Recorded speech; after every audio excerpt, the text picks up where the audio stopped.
Okay, do you know what this is?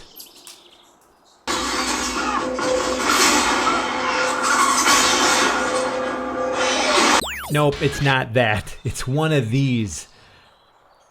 And I've got these things all over my yard. I'm kind of into them. I mean, they're in my gardens. They're against my house. They're sort of part of my house. They're in the kids' fort. Sometimes they're framed up. Sometimes they aren't. Sometimes they're small. Sometimes they're massive. For lack of anything better, I mean, I can kind of call these just about anything I want since I haven't really seen anything quite like these before. But just so that we can reach some kind of level of commonality, I'm going to call these trellises. Let's all say that together. Trellises. I'm going to tell you all about these trellises in a second, but first, you are watching a creative idea share, which of course means that I'm going to briefly subject you to a quick jingle. This is a creative idea share that you can watch from there to help you be aware. You can even watch it in your underwear. A creative idea share. Okay, back to my trellises in just a sec, but first, just a quick history lesson. Trellises were first discovered by the Llangridian explorer Sir Advil Acetaminophen, who, in the wild, spotted a dead tree laced with vining flowers. Having seen nothing like this in civilization, he immediately dubbed this situation a trellis, which in the Latin is pronounced tree lace, which of course comes to us in the Italian as trellis, which then comes to us through the French, which is trellis, which we now know in English as trellis. But in America, we just say trellis.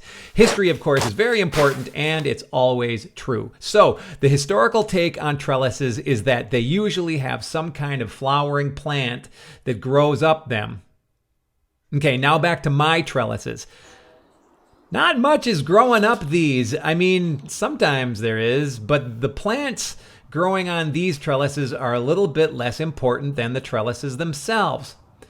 So far be it from me to buck a historical trend, but I'm going to go out on a limb and say that not all trellises need plants growing on them. Sometimes trellises are just pretty by themselves and can be used to offset the natural lines that occur in nature. I think what happened to me is that I picked a design motif that I liked, and I just kept going with it in my yard. In this case, I used this chevron Frank Lloyd Wrighty prairie style type of design, and I started making trellises that sort of matched. Now, I made these trellises, and I happen to know how to weld, but you wouldn't have to do trellises just like this. You could certainly buy them, but I think what I like for my yard is to have sort of a motif or a theme. It is likely that I will make more trellises or ornaments for my house in the future, and if I do it, it's probable that they will look something like this. Anyways, having some of these massive trellises does occasionally present the need for some upkeep, and this past December, the winter Minnesota winds blew one of these down. Here's Pete with more on the story. See this trellis? It don't belong there. So this trellis used to be by my air conditioner. I totally believe in masking things that are kind of unsightly around houses, like air conditioners, and putting something beautiful up. So this trellis, it weighs about, I don't know, probably close to 100 pounds. And this winter, it blew down. The winds were strong, and the wood rotted at the bottom. So I'm going to try and repair this thing. I'm going to put it up this weekend, and we'll see if we can get it back to normal.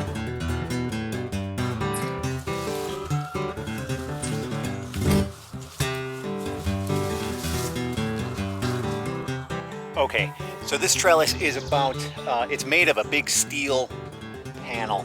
Now this is a panel that I welded together about the same size as a sheet of plywood. So the steel panel here is 4 by 8 feet. And then I've just bolted the steel to this 4x4 green treated post. It doesn't look green treated right now because I stained it. What I'm going to replace it with, I think today, is brown treated lumber. The mistake I made is this is not buried grade treated lumber. You need lumber that is meant to be able to go into the ground, like fence post lumber, and that's what I'm going to be putting on today. So since this from here to here is 8 feet, I'm getting posts that are 12 feet long. So I need a 4x4 post on each side, one there and one here. And then on the top, I've just got a 2x4 for the lintel. And I think that's about 5 feet long. I'll measure it later.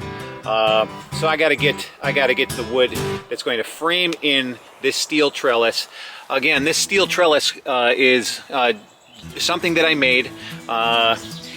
But you can get creative. You don't have to be able to weld or make something like this. You can get store-bought trellises and then still frame them in with wood like this to make them seem a little bit more architectural, to make them seem a little bit more permanent.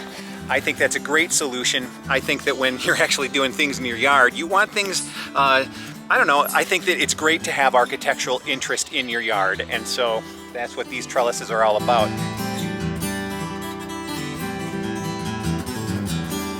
You can see here where the wood rotted. That was my big mistake, is you want to use buriable treated lumber. And mine was not supposed to be buried. But you live and you learn things.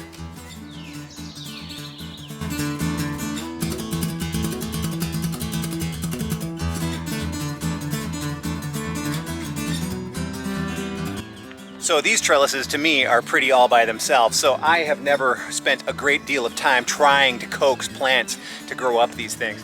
There is no plant down here. I've got a bleeding heart here and then some hostas, but I kind of just like the lines. I like the architecture of these things.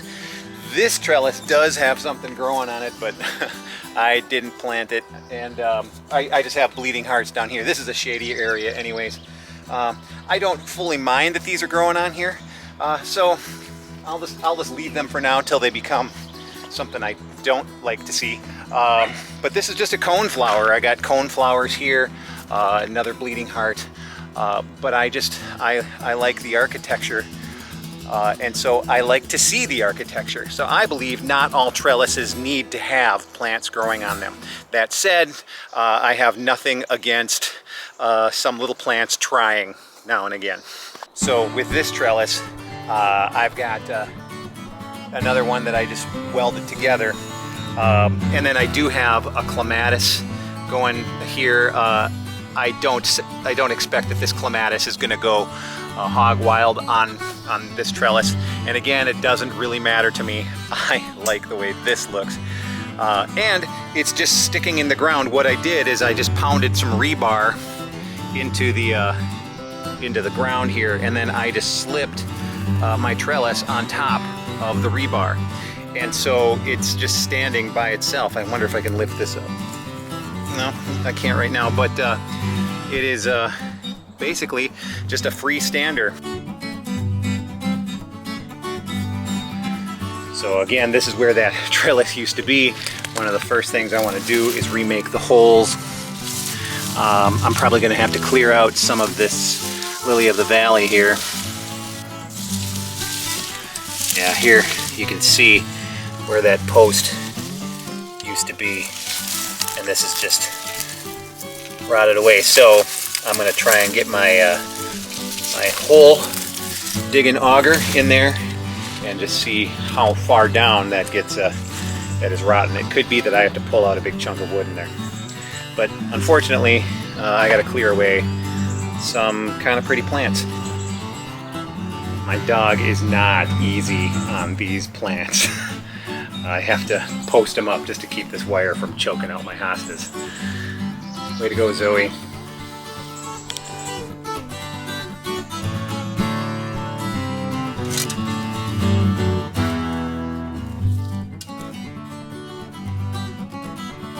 One of my favorite plants in this area is this variegated fountain reed grass. So I'm just going to keep it watered, put it in a bucket, and replant it in a couple days. So I don't have a great post-hole auger. This is the one that I've been using for years. And all it is just, it's got the auger tip, and then you just lift out the bits of dirt, and it just has a double handle like this. So that's all I got. That's all I'll be using.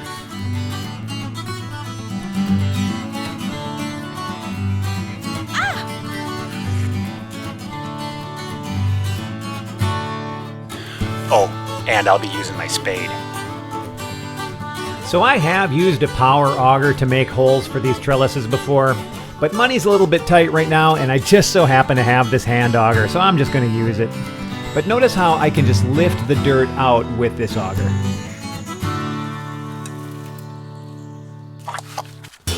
My flower beds are all raised beds, and that means they're lined with giant boulders and rocks, so I need to move some of these rocks out of the way so that I can get good footing for the holes that I'm making. Again, I just twist the auger down into the ground so I can lift the dirt out. You want to get as close to the ground with the handle as possible because I want to make sure that these are going down below the frost line so that they don't get heaved up in the middle of winter.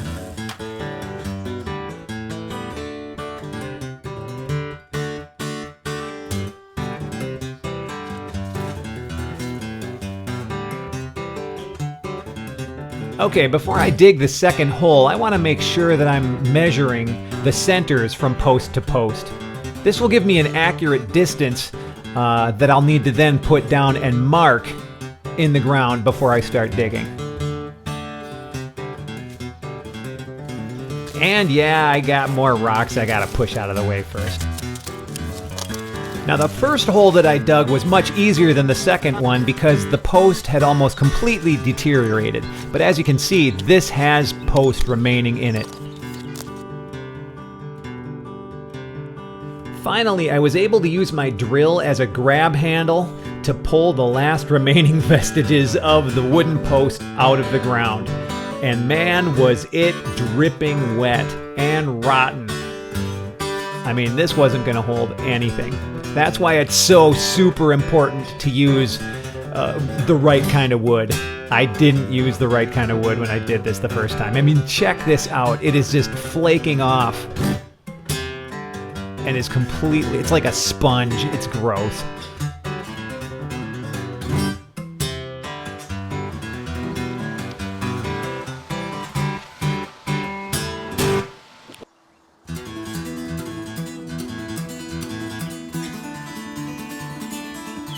So now it's time to dismantle the old rotten wooden trellis frame from the steel panel within it. The lintel is kept on with 3.5-inch long lag screws. And as you can see, I am very adept at using my socket wrench. I really am that fast. I didn't speed this footage up at all, if that's what you're thinking. Some might go so far as to say that I've got a little bit of a gift with a socket wrench and a lag screw.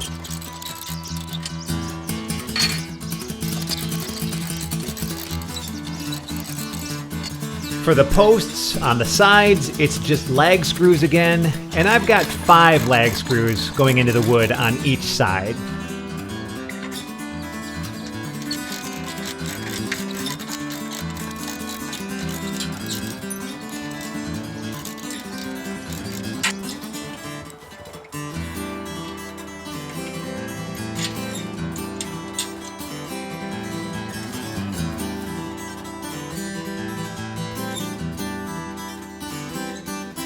Initially, I wasn't planning on painting the panel, but I figured since I had it free and since I had a couple cans of spray paint in the garage, I may as well just wipe this thing down and give it a fresh coat of paint.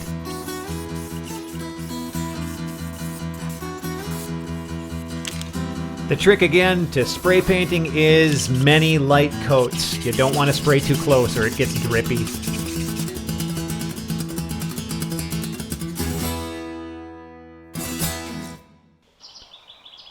I'm really glad I did paint it because it just looks nice and new now. Nice and smooth. So I got a coat of paint on one side, and now I'm gonna need a coat of paint on the other side. This is still a little tacky to the touch, so I gotta wait another hour or something. Then I'll flip it, see if I can get some spray paint on the other side of that. That'll make it nice and fresh looking when I start putting it all together again. So that's probably a project for tomorrow or the day after that. Anyways, that's day one.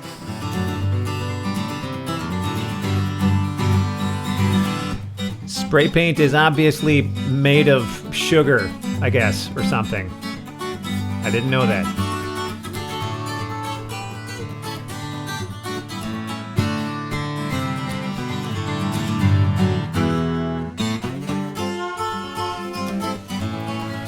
Okay, so I did get some new lumber, and this time I got the right kind of posts. This is the kind of post that you can bury into the ground. So the first thing I need to do is I need to find the center, because that's where that steel panel is going to sit. I already have 5/16 inch holes on each side of the panel. So that's where the lag screw holes are going to be. So what I've got is a golf pencil. And I just send that down into each hole, scribing a mark onto the wood so that I know where to put a hole for the lag screws. And it really does make a perfect circle. These are really great marks to use. Now I know exactly where to drill. Oh, and here's a tip. If you're using 5/16 inch lag screws like I am, make sure your holes are 1/4 inch. This will make sure that they are nice and snug and that the lag screws won't come out of the wood. Okay, I'm ready. Now all I gotta do is ratchet those lag screws into place again.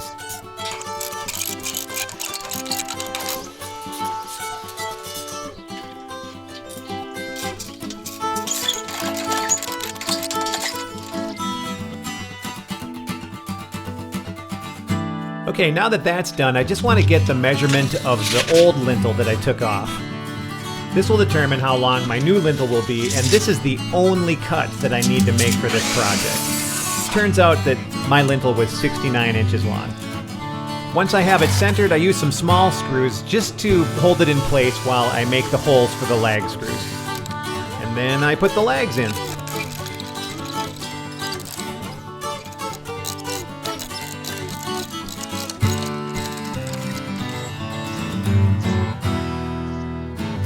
So this is turning into probably a 3-day project. Actually, I really only worked on this for about 2 hours today. Really all I gotta do now is put it in the holes. So, but you see, it's all framed up. It's a beefy thing. It's gonna be a lot better for me if I can find somebody to help me put it into the ground. Man, it's been about 10 years since I've done this, so I'm not sure if I could put it in the ground myself, but maybe I can find somebody. But once it's in the ground, then it's just a matter of me leveling it up and making it look prim and proper. So.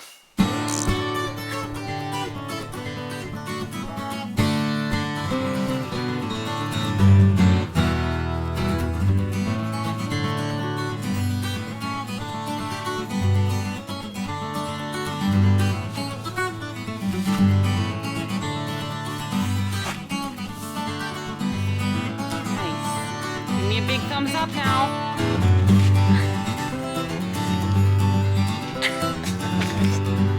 It's gonna be hot. Ugh, it's really gross out today. Look at my lens is even fogging up. Okay, so it's time to level the trellis and fill in the holes. First thing I do is I tape a level to the trellis itself. I've got like 3 or 4 levels going all at the same time. And this is a torpedo level. This has a magnet on it, which is really nice to put right there. But I've got other torpedo levels too. And then I just start filling it in. As I fill the holes, I tamp as I go, always checking the level bubbles to see that I'm getting this thing nice and straight.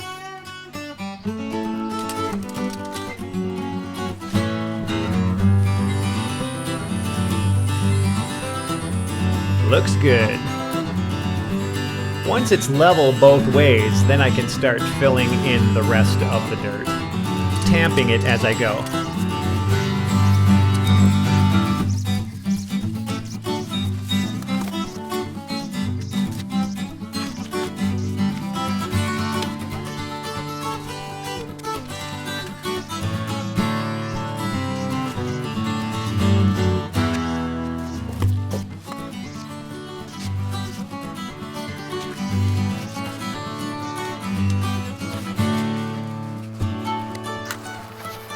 Here is my variegated fountain reed grass again, fresh from the bucket. It survived just fine.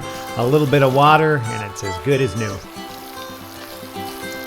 I did have a small clematis growing on this trellis, but now it's sort of found a home vining up the air conditioner. I just put that back on the trellis, give it a water, also good as new. And then how about just a little bit of mulch? I want everything to look just as good as it did before.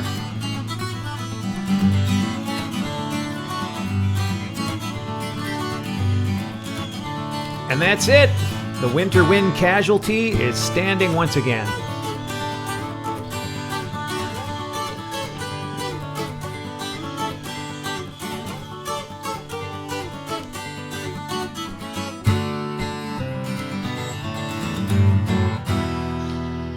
So it's done and it looks good. It's up and we've repaired the old trellis. Hey, if you enjoyed this video, why don't you think about subscribing, take a look around the channel, see if this is for you. Until next time, my name's Pete and I'll see you in the next video. Bye-bye.